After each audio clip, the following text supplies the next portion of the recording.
Bienvenidos sean todos a esta ponencia en colaboración con el Gobierno de la Ciudad de México, el Instituto de Ciencias Psicojurídicas y Sociales IPSIJUS y la Asociación Mexicana de Psicología Jurídica y el Derecho Penal. Nos acompaña el maestro Aarón Garduño Jiménez, quien tiene la licenciatura en Derecho y la maestría en Criminalística. La ponencia versa sobre la trata de personas, su prevención y atención interinstitucional en la Ciudad de México. Bienvenido, maestro, el micrófono es suyo. Muchas gracias, muy buenas tardes a todas, a todos. Agradezco al Instituto de Ciencias Psicojurídicas y Sociales, a la maestra Marta Vanessa Díaz Padilla por la invitación. Para mí es un gusto compartir el día de hoy con todas y todos ustedes esta breve charla sobre un tema muy importante para la sociedad en general, que nos puede dar herramientas, sobre todo, que nos puede ayudar en este tema tan sensible que es la trata de personas. Entonces, para mí es un honor, un placer compartir con ustedes. Esperemos justo poder disipar algunas dudas, poder ampliar otras y justo también al final, pues dejar las herramientas, los datos de contacto para en caso de que, pues justo necesiten información adicional, se quiera dialogar de manera más profunda acerca de este tema, con muchísimo gusto. Muy bien, pues quiero contarles que nosotros aquí en la instancia ejecutora del Sistema Integral de Derechos Humanos, que somos un órgano desconcentrado de la Secretaría de Gobierno de la ciudad, pues justo que nos encargamos del análisis de la política pública, de elaborar propuestas de mejora, de coordinarnos con otras autoridades para mejorar la situación en el ámbito de los derechos humanos. Y justo en el ámbito de los derechos humanos, pues este tema es de gran relevancia, entre otros de ellos, pero por su particularidad nos interesa mucho el día de hoy. Muy bien. Lo que hablaremos hoy justo es la trata de personas, su prevención, atención interinstitucional en la Ciudad de México. Quiero hacer énfasis en esta parte porque puede que en algún otro estado se aborde de una manera distinta. Lo que hablaremos el día de hoy es lo que ocurre en la Ciudad de México, de la cual tenemos la certeza por esta vinculación constante e interinstitucional, cómo se atiende, qué herramientas hay, qué salidas hay para atender este delito. Entonces, lo que querría yo en esta breve charla que tuviéramos como objetivo, pues es brindar estos conocimientos mínimos y estas herramientas acerca del delito de la trata de personas y justo ir un poquito más allá brindando herramientas para canalizar, no necesariamente que sea una obligación de ustedes, pero que sí tengan los elementos suficientes para poder, en su caso, brindar una orientación o saber dónde acudir. Esta charla también entiendo que en el instituto convergen algunas personas que son servidoras públicas, también va un poquito enfocado hacia estas personas servidoras públicas, porque justo tienen una obligación que es muy importante hacerla saber. Muy bien, entonces tenemos este objetivo general, algunos objetivos específicos que redundan en lo mismo, en fortalecer estos conocimientos que se tengan y dotar de herramientas a personas servidoras públicas y público en general para que sepan qué hacer cuando ocurre, estamos ante la presencia de un delito como es la trata de personas. Muy bien, para esto pues justo tenemos que hacer un abordaje mínimo histórico acerca de este delito, ¿no? Y el primer antecedente lo tenemos en lo que se conocía como la trata de esclavos.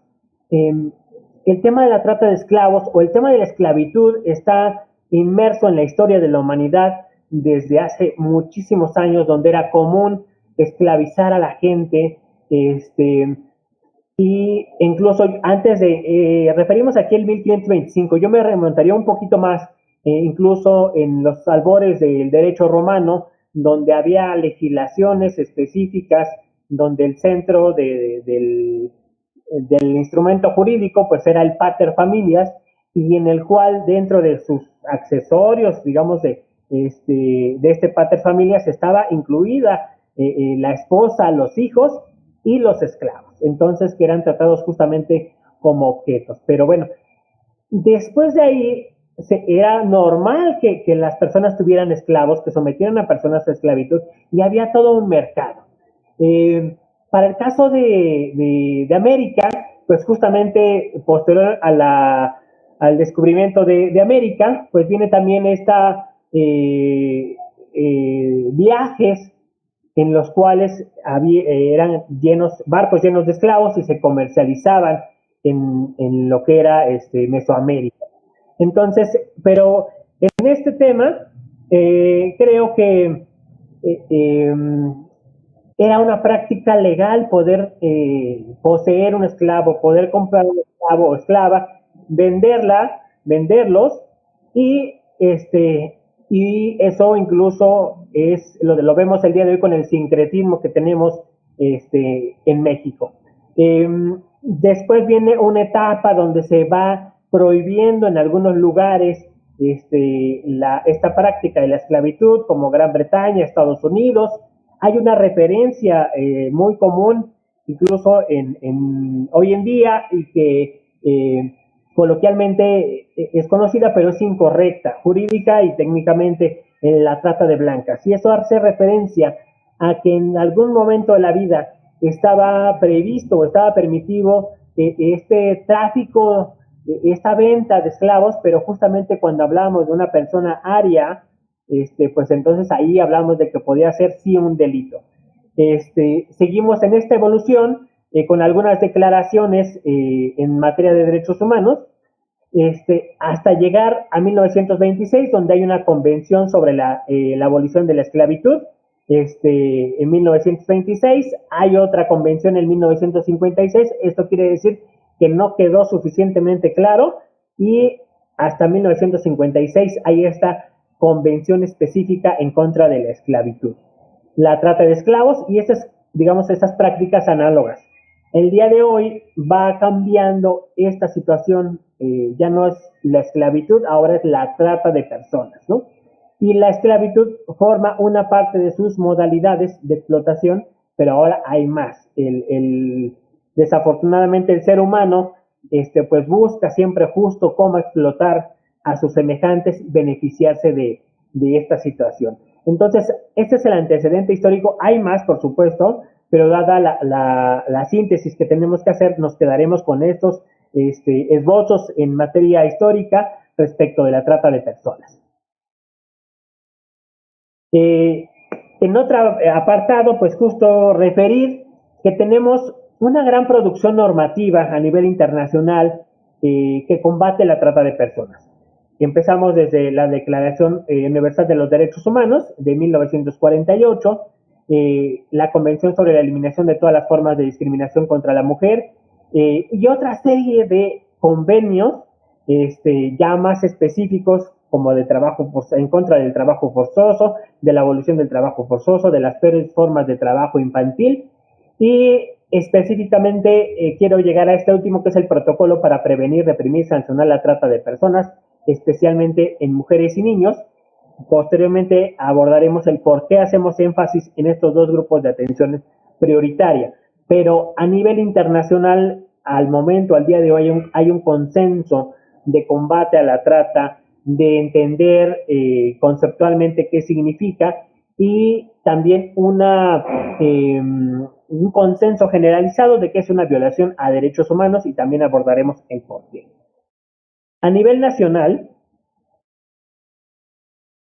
también tenemos varios instrumentos, desde la Constitución política, que hacen referencia a abolir la esclavitud, que no se permite la esclavitud, a combatir la trata de personas. Hay en un artículo específico que faculta al Congreso de la Unión a legislar en esta materia.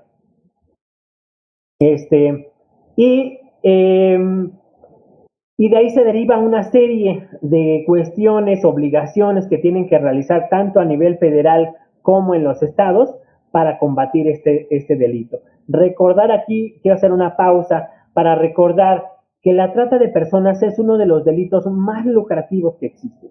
Entonces, solamente por debajo del tráfico de drogas. Entonces, del narcotráfico, narcomenudeo, Este es el segundo negocio ilícito más lucrativo y por eso también los países han puesto un especial énfasis en su combate.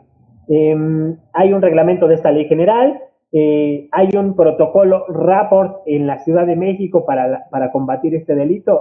Voy a abordar ese tema en particular. A nivel local en la Ciudad de México, tanto en la Constitución Política, tanto en el Código Penal está tipificado este delito. Hay una ley complementaria de la Ley General que es para la protección, atención y asistencia de las víctimas del delito de trata de personas. Hay un reglamento de la ley anterior que aún permanece vigente y un protocolo que auxilia a las autoridades al momento de que realizan entrevistas, pues poder tener este feeling para poder realizar una buena entrevista que arroje elementos que puedan servir en su caso a la autoridad ministerial para la investigación de este delito, procurando justamente que reza que el culpable no quede impune y que se obtenga esta justicia. Hasta aquí tenemos un desarrollo normativo muy productivo, muy prolijo, pero México es el país con la mayor riqueza normativa en nuestras leyes, nuestros reglamentos, nuestros lineamientos, nuestros protocolos, toda la vorágine normativa que se genera en México es maravillosa, es muy buena, pero justamente siempre nos quedamos en esta etapa.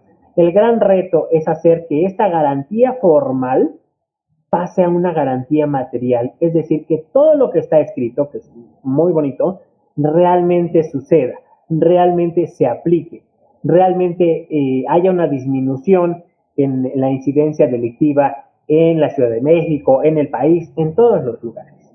Entonces, ese es el gran reto que tenemos en esta materia y justamente la parte normativa desde mi punto de vista está cubierta, tenemos los elementos suficientes.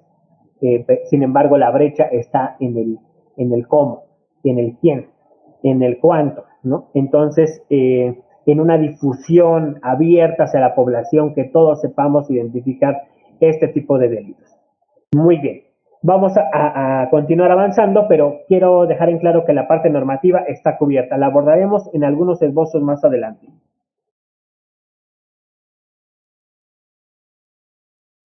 Muy bien. Pero para entender qué es la trata, pues tenemos que generar un consenso de qué significa. Y les diré que aún y cuando se han firmado muchas convenciones, hay una riqueza normativa, pues no nos hemos puesto de acuerdo en qué significa, pero podemos partir de elementos comunes. Esta definición que ven ustedes en pantalla deriva del protocolo a nivel internacional, el protocolo de Palermo, que refería que está firmado, México firma y ratifica todos los tratados. El gran tema es justamente la aplicación. Entonces, este protocolo nos define como trata de personas la captación, el transporte, el traslado, la acogida, la recepción de personas recurriendo a la amenaza, al uso de la fuerza u otras formas de coacción, al rapto, al fraude, al engaño, al abuso de poder o de una situación de vulnerabilidad o a la concesión o recepción de pagos o beneficios para obtener el consentimiento de una persona que tenga autoridad sobre otra con fines de explotación. Incluso yo en la propia lectura ya me confundí. Entonces, este es un delito complejo, porque también parte de situaciones complejas. Y entonces, cuando tenemos ante nosotros un fenómeno tan complejo, con tantos factores, y nos topamos con redacciones como esta, es una complicación impresionante para las autoridades poder acreditar todos o algunos de los elementos que acabamos de leer. Y esto es a nivel internacional. Lo vamos a complejizar un poquito más. Pasaremos al concepto que tenemos en la ley general. Esta ley general rige en todas las entidades y es una descripción a un delito concurrente. Bueno, la ley general refiere toda acción u omisión dolosa de una o varias personas para captar, enganchar, transportar, transferir, retener, entregar, recibir o alojar a una o varias personas con la finalidad de explotarla. Y en particular la Ley General de Trata de Personas contiene un desarrollo normativo explícito respecto de todas las formas de explotación, respecto de cualquier situación que debemos de entender por captar, por enganchar, por transportar, por trasladar, de tal suerte que queda mucho más explícito. ¿Y esto por qué ha sucedido? Porque si partimos de la definición anterior, al momento de integrarse, pues genera mucha confusión, genera muchos vacíos, muchas lagunas, que al momento de que el Ministerio Público integra, pues justamente lo no integra adecuadamente, se caen los casos, se genera impunidad, hay una insatisfacción respecto al acceso a la justicia. Esto en un escenario. Hay otros escenarios más graves donde tiene que ver, donde hay elementos que tienen que ver con la corrupción, ¿no? Al ser un delito que genera ganancias impresionantes, estas personas harán todo lo posible, todo lo que esté al alcance de sus manos para poder evadir la acción de la justicia. Y esto, si implica corromper a quien tengan que corromper, van a intentarlo. Entonces, el hecho de que haya un vacío legal, una duda, algo que no esté claro en la ley, le va a dar oportunidad con todo este aparato económico que referíamos para que haya una argumentación y que quede libre una persona tratante y que genere una injusticia hacia las personas víctimas. En la ley general, este delito se castiga de 5 a 15 años de prisión, pero con todas las descripciones adicionales que tiene, puede llegar hasta 60 a 70 años de prisión como castigo hacia una persona tratante. La segunda referencia o definición que vemos en la parte baja de la pantalla corresponde al Código Penal vigente en la Ciudad de México, y este refiere que por trata de personas debemos entender al que promueva, facilite, solicite, consiga, traslade, entregue o reciba para sí o para un tercero una persona para someterla a explotación sexual, a la esclavitud o prácticas análogas, trabajos o servicios impuestos de manera coercitiva, ahí le faltó una N y una A, o para que sea extirpado cualquiera de sus órganos, tejidos, componentes dentro del territorio del Distrito Federal. Que, si bien es más básica esta definición, el Ministerio Público puede decidir entre integrarlo con la descripción que establece el Código Penal o con la descripción que establece la Ley General contra la Trata de Personas. El tema de la Ciudad de México tiene una penalidad menor, entre 10 y 15 años como máximo. En caso de que esté involucrada una persona servidora pública, se incrementa en una mitad, pero en ocasiones, dependiendo de con los elementos que se cuente, para el personal ministerial será más fácil integrar posiblemente con el tipo penal local, o bien puede que sea más fácil o que tenga mayores elementos para integrarlo respecto a la descripción de la ley general. En este momento tienen esa concurrencia. Entonces, mientras se puede criticar que la penalidad en la Ciudad de México es muy baja, eso tendría que ser que también hay mayor facilidad para que se pueda llevar a cabo la investigación y en su caso la sanción. Entonces tiene sus pros y sus contras, tiene sus particularidades el tipo penal, pero ya podemos dar un pequeño esbozo de qué podemos entender por trata de personas. Muy bien. Este cuadrito nos va a ayudar un poquito a la comprensión de estos temas. Para que exista la trata de personas, no quiere decir, ojo, que si hay alguna situación de violencia, de lesiones, donde haya un beneficio económico, es probable que sea trata de personas, pero también es probable que estemos ante otro delito. Entonces, es importante por eso identificar que para que se considere trata, debe de cumplir con algunos de estos elementos. Si alguno de estos elementos no se cumple, pero están inherentes otros, podemos estar ante otro delito. Pero bueno, para que sea trata, tendremos que tener alguno de los elementos de la primera columna, que es la acción, que puede ser la captación, el transporte, el traslado, la acogida y la recepción. Aquí hay que hacer una pausa porque, como hemos referido, es un delito, una descripción de un delito compleja. Pero esto, ¿por qué ha sido? Yo quiero invitarlos un poquito a la reflexión de por qué creen que ahora estemos ante un tipo penal complejo. Y bueno, creo que yo me atrevo a decir que el hecho de que sea tan complejo es porque históricamente ha habido una impunidad impresionante en este tema. Es decir, que el día de hoy se castiga a la persona que capta a la víctima, a la que la transporta, a la que la traslada, que son términos distintos, a la que la recibe, a la que le da alojamiento, y la que obviamente la explota. Entonces, tiene que haber alguno de estos elementos y luego alguno de estos medios. La amenaza, el uso de la fuerza, el rapto, el fraude, el engaño, el abuso de poder, aprovecharse de una situación de vulnerabilidad. Y esto es necesario que quede así de específico porque en muchas ocasiones las personas víctimas son engañadas, desde un tema de fraude hasta un enamoramiento. Entonces, cuando se inicia la investigación, cuando está ante la autoridad ministerial, eh, caen en absurdos como decir, ella sí lo decidió, él así lo quiso, yo no lo obligué o yo no lo obligué, de tal suerte de que trasladan la responsabilidad del castigo, ¿no? Pareciera que la víctima es la culpable de esta situación cuando no es así. Entonces, debido a la impunidad histórica, es necesario hacer estas precisiones que por cualquiera de estos medios, la persona fue engañada, se utiliza la fuerza, la amenaza, el engaño, etcétera, ¿no? Y por último, la tercera columna es la finalidad que debe tener es la explotación. La explotación en alguna de estas modalidades, hay otras más que abordaremos más adelante.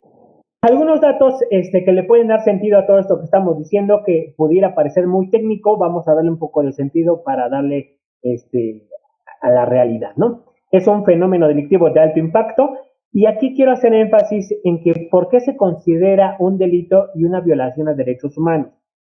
Las víctimas de trata, al momento de que, pues justamente en todo este proceso de captación, de ser explotadas, la afectación a la integridad, a su dignidad, ¿no? Es tal que el Estado en ningún supuesto debería de permitirlo.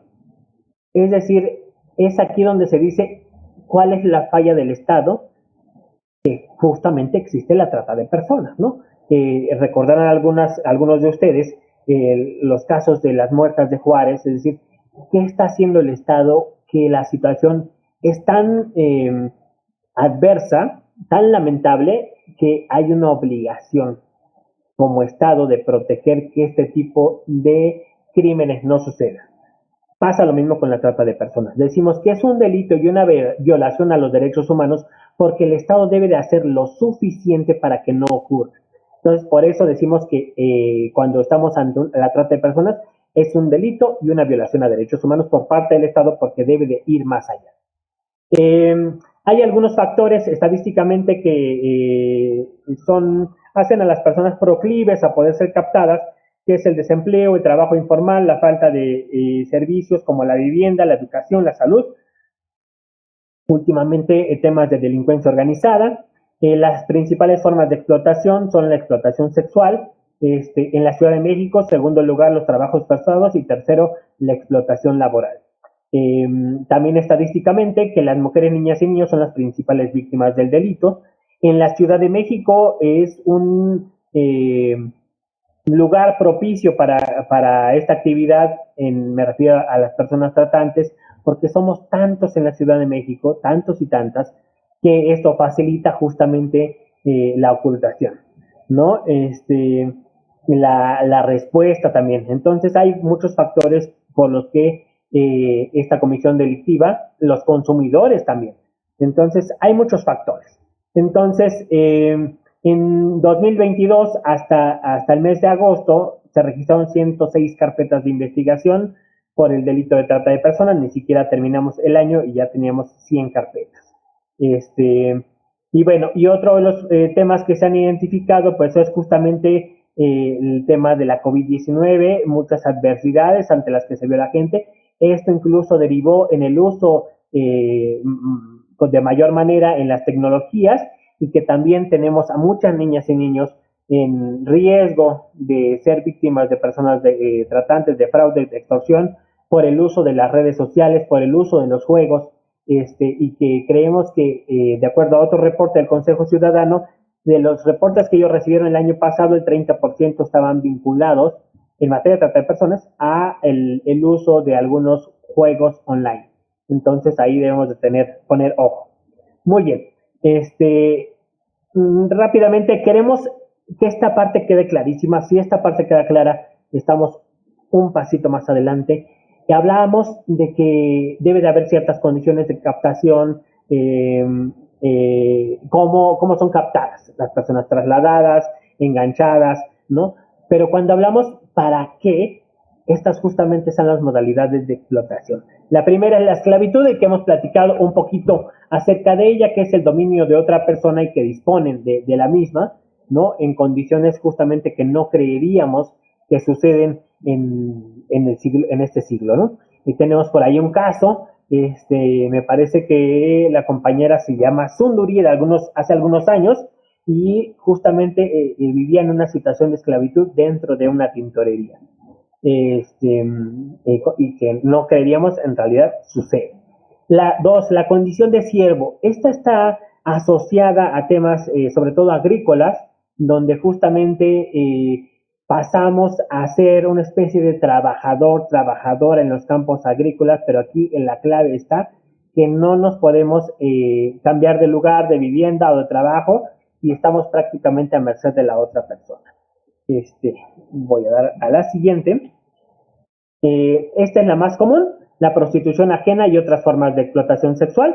Entonces, esa es la obtención de beneficios derivados de la prostitución, pero no solo de la prostitución, sino de otras formas. Aquí nos viene a la mente el caso de Zona Vivas, una página de internet donde se ofrecían imágenes, servicios sexuales y justo las personas que estaban del otro lado de la pantalla pues eran explotadas para lograr este fin. El 4 que tenemos es la explotación laboral.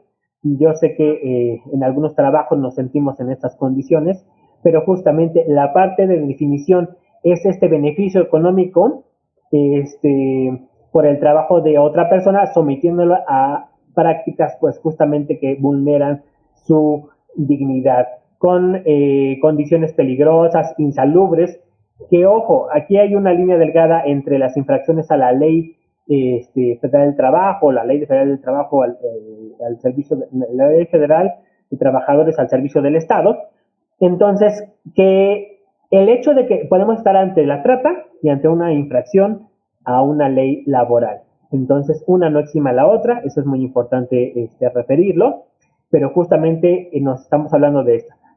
Una desproporción entre la cantidad del trabajo y el pago, el salario por debajo de lo legalmente establecido, y nos lleva a veces a repensar en algunos esquemas en los que solamente somos los consumidores, pero no sabemos qué hay detrás de ahí. Incluso puede haber una explotación laboral, una captación. Esto pasa también en algunos cuestiones agrícolas. Son captadas en una entidad para trabajar en la cosecha en otra entidad, sin embargo, no se les paga menos, se les impide salir. Estamos también ante este fenómeno de trata de personas en su modalidad de explotación laboral. Los trabajos o servicios forzados justamente tienen una similitud. Entonces, aquí la clave está en que la persona está siendo amenazada. La mendicidad forzada es muy común también ver este fenómeno en la Ciudad de México. Lo que no sabemos es justamente si tiene este segundo adjetivo, si es forzada. Puede que sea por un hecho de necesidad, una carencia grave de ingresos económicos, una situación muy precaria, pero no sabemos si detrás de ello puede haber todo un tema de trata de personas, y que también justo en la Ciudad de México, decíamos, es la tercera causa de trata de personas en esta modalidad. Esto viene a últimos años, ha tomado mayor relevancia, sobre todo en los estados, el uso de personas menores de 18 años en actividades delictivas, por todo lo que puede significar para la delincuencia organizada. La penalidad es menor, ¿no? El pago, la facilidad de captación, donde justo es un grupo vulnerable con mayores factores de riesgo que pueden ser proclives a que sean captados. La adopción ilegal, esto no quiere, y aquí, ojo, el término, la clave está en el adjetivo, que sea ilegal, no quiere decir que no haya adopción, pero si es ilegal, es decir, que es fuera lo que establece la norma, estaremos ante esta situación, pero ojo también aquí es que la persona sea captada, enganchada para esta situación. Entonces, pero ojo, aquí es lo que yo refería. Es posible que estemos ante otro delito, no necesariamente trata de personas, pero sería importante, no lo vamos a decidir nosotros, lo va a decidir el Ministerio Público, lo importante es hacerte el conocimiento que hay una práctica ilícita.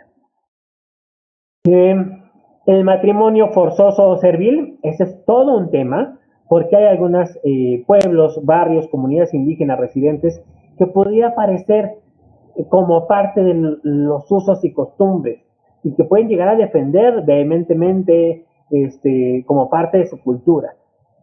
Justo lo que no se hace, o más bien esta parte, hay que hacer un análisis justamente del uso y la costumbre y que no transgreda otros derechos. En este caso, efectivamente, cuando se presenta esta situación, hay una transgresión de derechos. Entonces, aquí la clave igual será la captación, el traslado, ¿no? Con fines de obtener un matrimonio forzoso o un matrimonio donde está en condiciones de esclavitud. Y justamente aquí referimos que es la obligación de contraer matrimonio con una persona a cambio de un pago en dinero o en especie entregados a los padres, madres, personas tutoras, familia, etcétera, con el fin, y aquí está la otra clave, con el fin de prostituirla o someterla a una esclavitud o similar.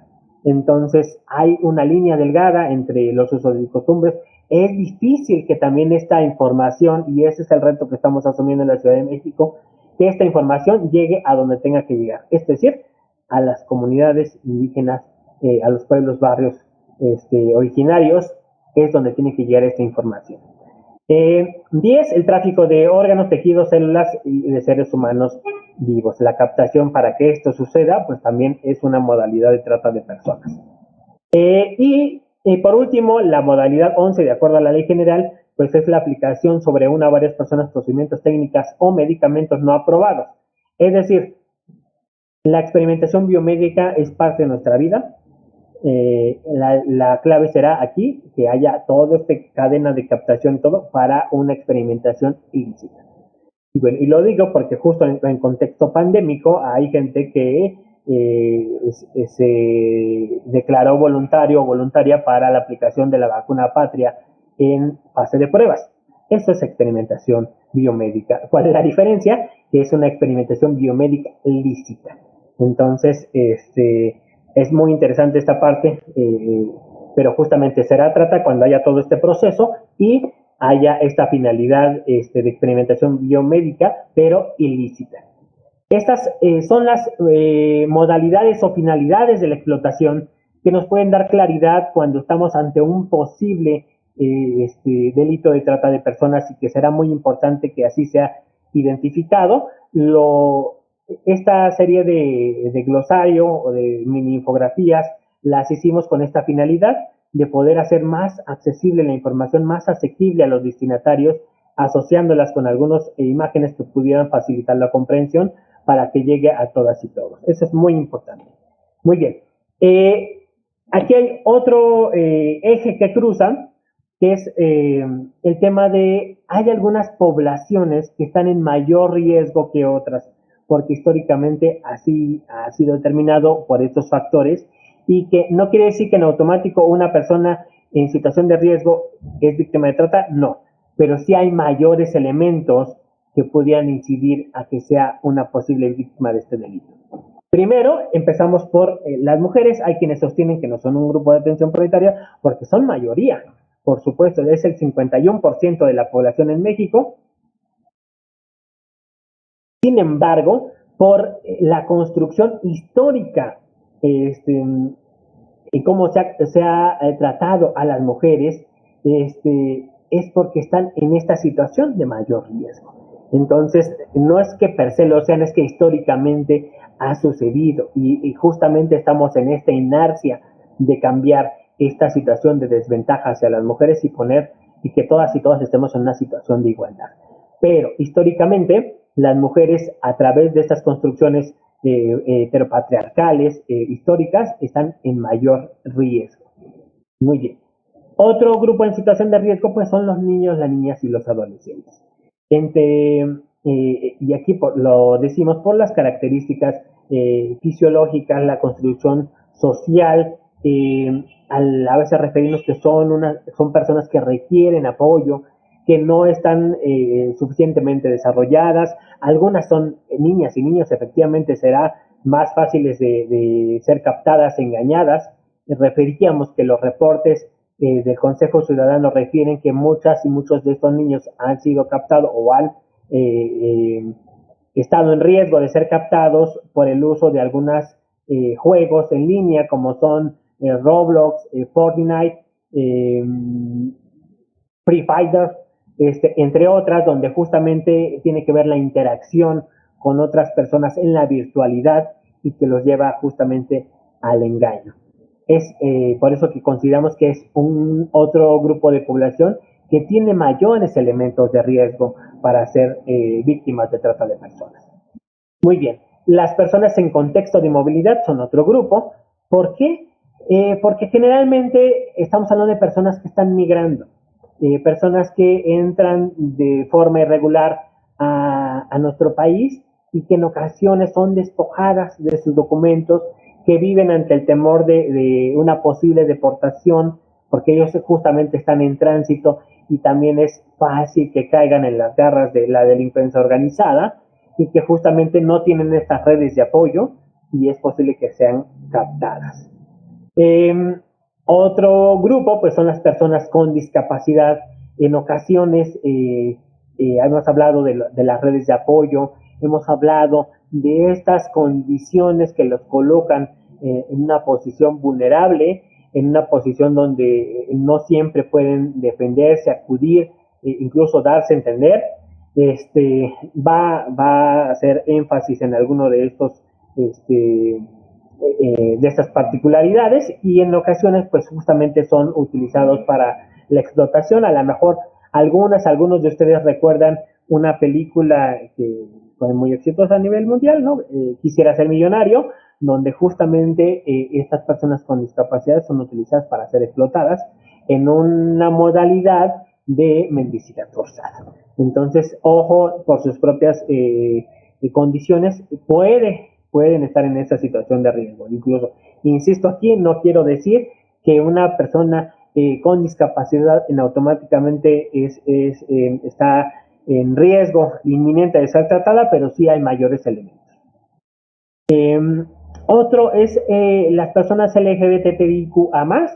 Esto está asociado a otro fenómeno que tiene que ver con la igualdad y en particular en la forma en que ellos históricamente y actualmente son discriminados.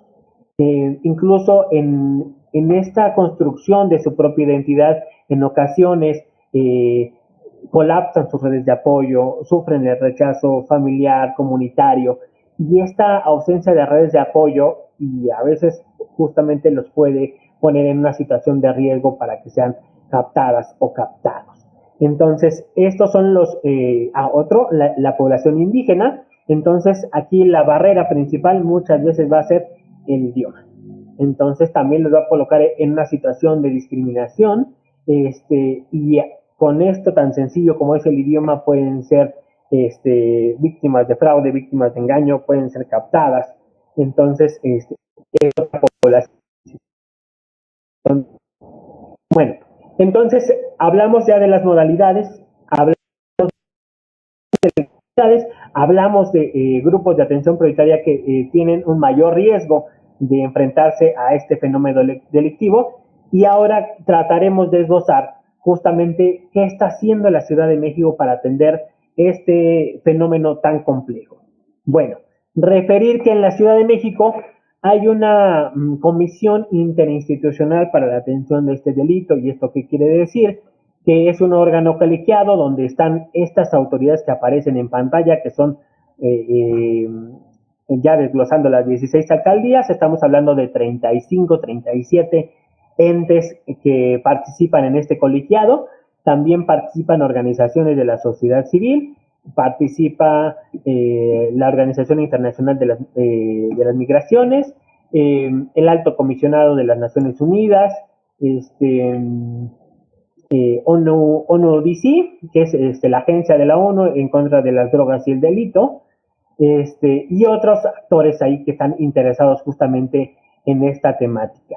La idea de generar un cuerpo colegiado es que justamente se pueda atender el fenómeno de manera integral con la mayor articulación posible, y esto, el hecho también que esté integrado por tantos representantes también lo complejiza, pero creemos o estamos apostando porque esta sinergia entre autoridades nos ayude a abordar el tema de una mejor manera, con los mayores apoyos posibles y sobre todo que sea con la misma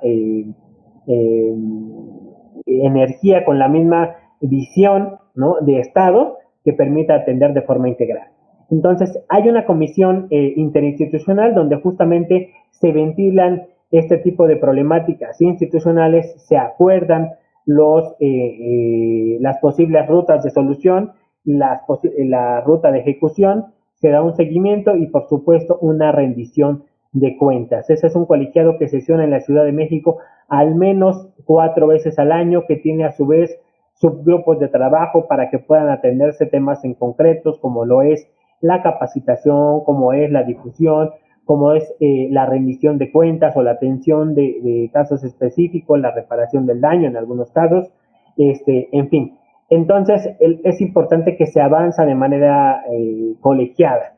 Y esto, justamente en los últimos años, pues hemos puesto el dedo en el renglón respecto de las personas servidoras públicas que atienden al público en general. Entonces, en muchas de estas atenciones se tiene que llevar a cabo una serie de cuestionarios, entrevistas, formularios, donde algunas de las información que se vaya recabando pues nos puede dar algunos datos. No quiere decir que en automático estemos ante un delito de trata, pero que sí hay elementos que nos pueden servir, ¿no? Otro elemento en el que deben de poner mucha atención las personas públicas, el lenguaje corporal, la historia de vida, y esto cómo se trata al interior.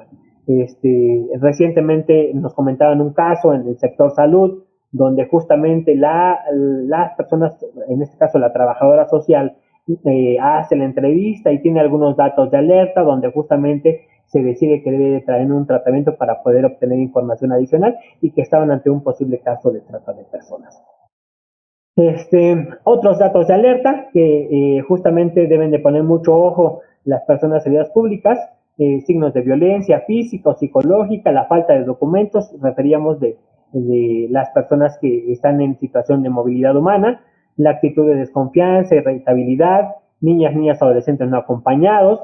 Es como muy claro en este tipo de situaciones. Un tercero que no permite a la persona hablar o no permite que esté a solas con las personas servidoras públicas. En este caso también tenemos un testimonio de un compañero donde justamente estaba tramitando un apoyo del gobierno de la ciudad y que justamente detecta que hay una persona que constantemente los está viendo a la distancia, que justamente no deja que se queden solas y solos, y justamente la persona de salud pública aprovecha un momento de distracción para abordar a la persona, hacerle preguntas muy concretas, y justamente estaba ante un caso de trata de personas, se activan los protocolos, se da aviso, y justamente se detiene a esta persona y ya posteriormente se hace la referencia de que la persona si efectivamente prestaba servicios forzosos bajo amenaza de hacerle daño a un familiar.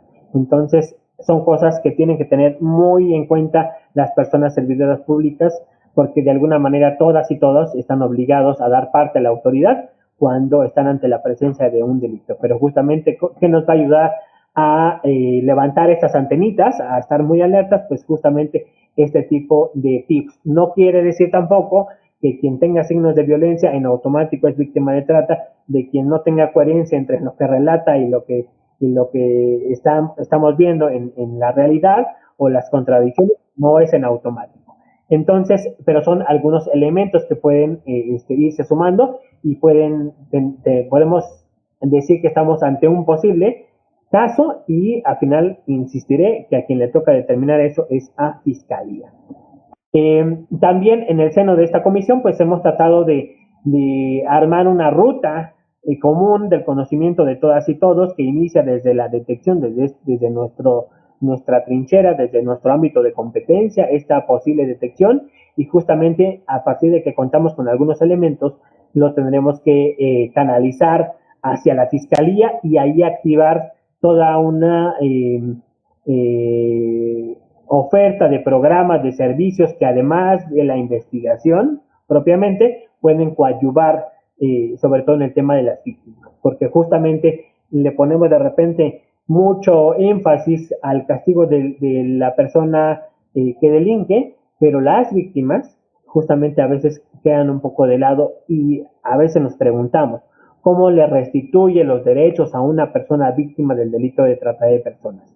¿Cómo reintegras a la normalidad, a su vida ordinaria, cotidiana, a una persona que fue víctima de trata de personas?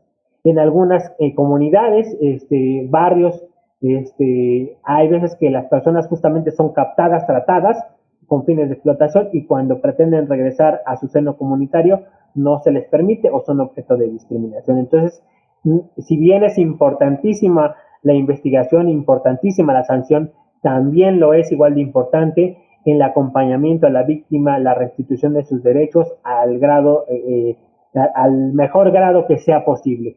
Por las secuelas, por los impactos que implica, pues justamente será muy complicado, pero no hay que quitar el dedo del renglón.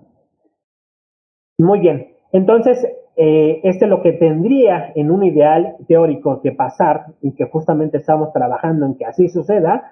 Se acerca a alguna institución, se hace esta canalización a Fiscalía, se comparte la información, toda la información disponible con la Fiscalía para que tenga mayores elementos para seguir investigando y en su caso solicitarle a un juez la privación de la libertad y en su caso la sanción correspondiente.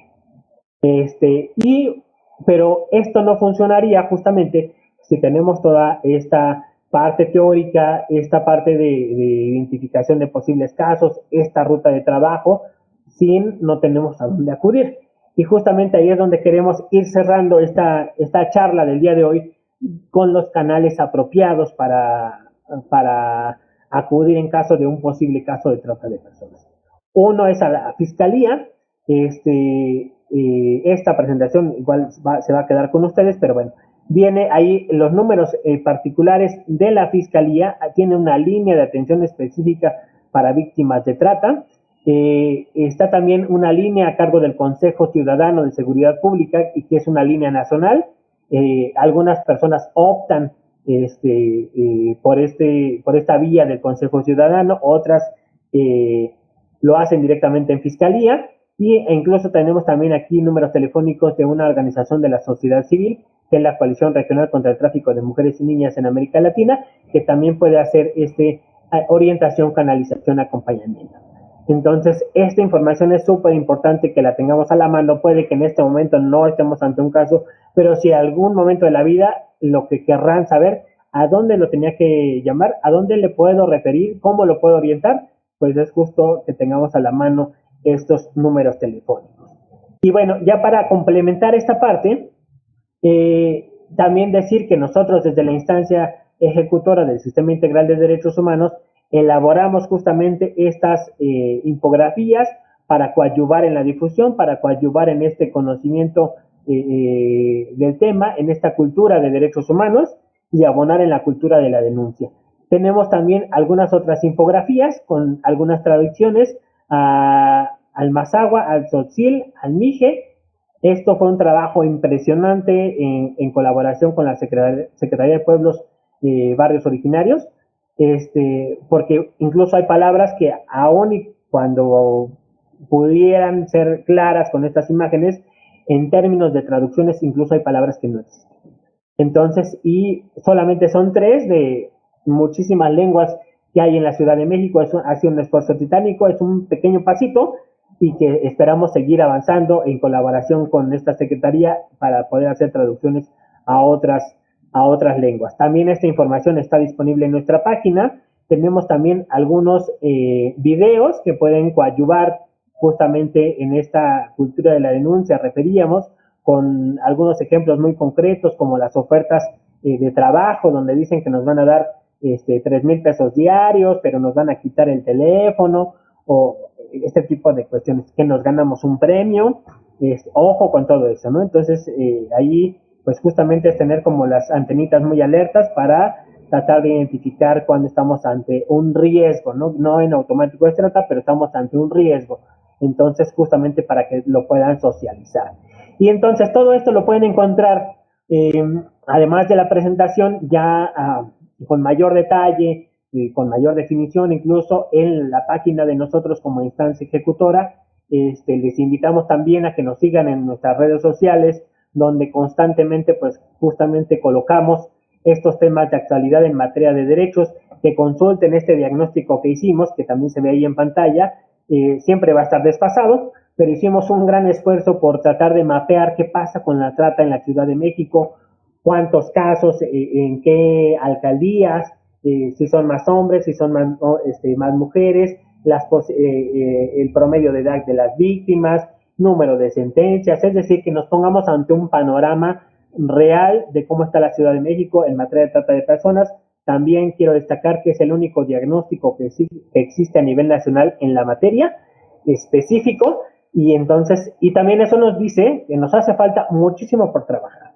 Entonces, es parte de lo que nos toca a nosotros como una institución pública de gobierno, pero justo creemos que la mejor forma de lograr resultados, pues, es también con ustedes, sumándose desde la difusión, desde compartir estas postales, ¿no? Puede que a ustedes no, pero puede que a alguien más sí le haga sentido, ¿no? Que compartan estos teléfonos de denuncia.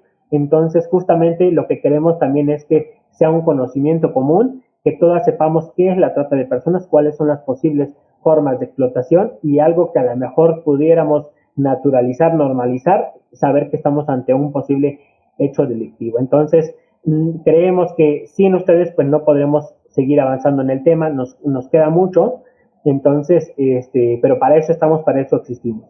Esto es lo que queríamos compartir con todas y todos ustedes el día de hoy, esperando de que haga resonancia con ustedes, que les haga sentido, que les surjan más dudas, y justo si hay este tipo de dudas, también hay algo que quieran que ahondemos, ¿no? O algo que haya quedado alguna duda, pues igual pueden contactarnos en nuestras redes sociales y estaremos dando respuesta, porque justo como hemos referido, para eso existimos.